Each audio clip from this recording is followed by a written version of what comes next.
La première lettre arriva un matin d'automne, tachée d'un peu de boue. Marguerite la trouva glissée sous la porte de la maison, enveloppée dans un papier jauni par la pluie. L'écriture était reconnaissable entre toutes, celle de Julien. Ses mains tremblaient lorsqu'elle déchira l'enveloppe. « Ma chère Marguerite. Le train vient de partir.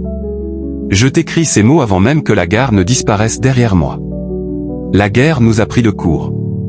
On disait que ce serait rapide, qu'on serait rentré avant Noël. Je veux y croire. Embrasse ta mère pour moi. Garde le jardin vivant. » Elle lut la lettre plusieurs fois, jusqu'à en connaître chaque pli, chaque rature. Depuis qu'ils s'étaient mariés, à peine 6 mois plus tôt, Julien parlait souvent du jardin derrière la maison. Il disait qu'il voulait y planter un pommier, pour voir les fleurs au printemps et les pommes à l'automne. Marguerite avait promis de l'attendre sous cet arbre. Julien était parti comme tous les autres du village, le cœur gonflé d'une bravoure qu'il ne connaissait pas encore. Le train l'avait emporté vers le front de l'Est, avec son uniforme trop large et la photo de Marguerite dans la poche. Les premiers jours, tout lui semblait presque supportable, le camp, les camarades, les chants pour se donner du courage. Mais bientôt, les obus remplacèrent les chansons, et la terre se mit à trembler sous leurs pieds. Le 12 octobre 1915, Julien écrivit à nouveau. Marguerite. Ici, la terre ne dort jamais. Elle hurle et fume, comme si elle voulait nous avaler. Il fait froid, la boue colle à tout. Les nuits sont longues, mais ton visage me revient dans chaque silence. Je garde ta photo dans la doublure de ma veste, là où les balles ne devraient pas atteindre. Je pense souvent à la rivière, à nos promenades d'été. Si tu voyais le ciel ici, tu comprendrais pourquoi je rêve de ton jardin. Chaque lettre de Julien devenait un souffle de vie. Marguerite les rangeait soigneusement dans une boîte en fer qu'elle cachait sous son lit. Elle lisait à voix haute ces mots au petit pot, le neveu de Julien, qui venait souvent l'aider au potager. L'enfant demandait parfois. « Il reviendra bientôt, ton Julien ?»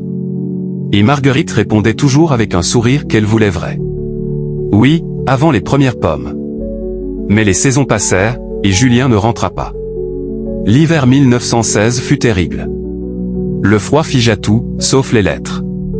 Marguerite recevait encore des nouvelles, mais les mots devenaient plus courts, plus hésitants. Ma Marguerite. Nous ne sommes plus beaucoup dans la compagnie. On parle d'une nouvelle offensive. Je n'ai plus peur, seulement hâte que tout s'arrête. Le capitaine dit que nous avançons, mais moi je ne vois que de la boue et des croix. Si je ne reviens pas, promets-moi de planter le pommier. Il grandira pour nous deux. Cette phrase resta gravée dans son esprit. Les lettres cessèrent de venir après mars. Les mois suivants furent d'un silence assourdissant. Chaque matin, Marguerite guettait le facteur au bout du chemin. Mais un jour, ce ne fut pas le facteur qui frappa à la porte, c'était un homme en uniforme. Il tenait une enveloppe au coin noir. Elle la prit sans rien dire. L'homme murmura. « Madame Lefebvre ? Je suis désolé. » Elle n'ouvrit pas la lettre tout de suite. Elle resta assise pendant des heures, le papier serré contre son cœur, jusqu'à ce que le soleil disparaisse derrière les collines. Puis, à la lueur d'une bougie, elle lut les mots officiels. Soldat Julien Lefebvre, mort au combat, secteur de Verdun, le 21 avril 1916. Mort pour la France. La maison sembla soudain trop grande, trop vide. Le silence prenait toute la place, et la boîte de lettres sous le lit pesait plus lourd qu'une pierre.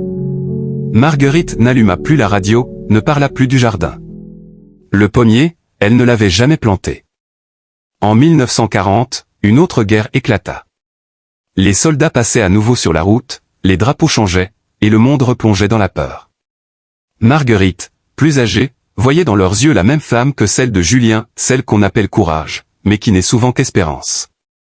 Un jour, un jeune soldat vint frapper à sa porte pour demander un peu d'eau. Il était blessé, à peine 20 ans. « Entrez, mon garçon, dit-elle doucement. » En le voyant, elle sentit son cœur se serrer, il avait le même regard que Julien.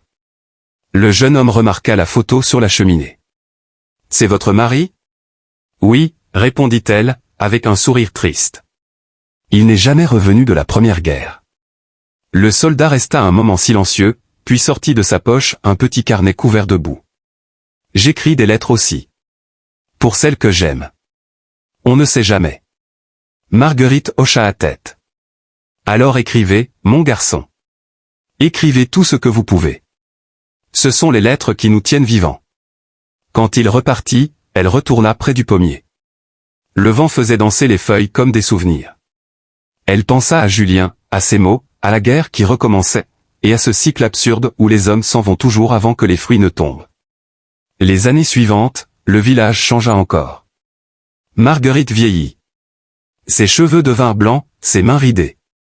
Elle continuait pourtant à parler au pommier, comme on parle à un vieil ami. Chaque automne, elle ramassait une pomme et la déposait sur le rebord de la fenêtre, à côté de la boîte en fer contenant toutes les lettres. Puis, un matin d'hiver, on la trouva assise dans son fauteuil, la tête posée contre la vitre, un sourire paisible sur le visage. Devant elle, sur la table, une dernière lettre, écrite d'une écriture tremblante. Mon cher Julien. 50 ans ont passé, et ton pommier est toujours là. Il donne des fruits doux, comme les baisers que tu m'as laissés en souvenir.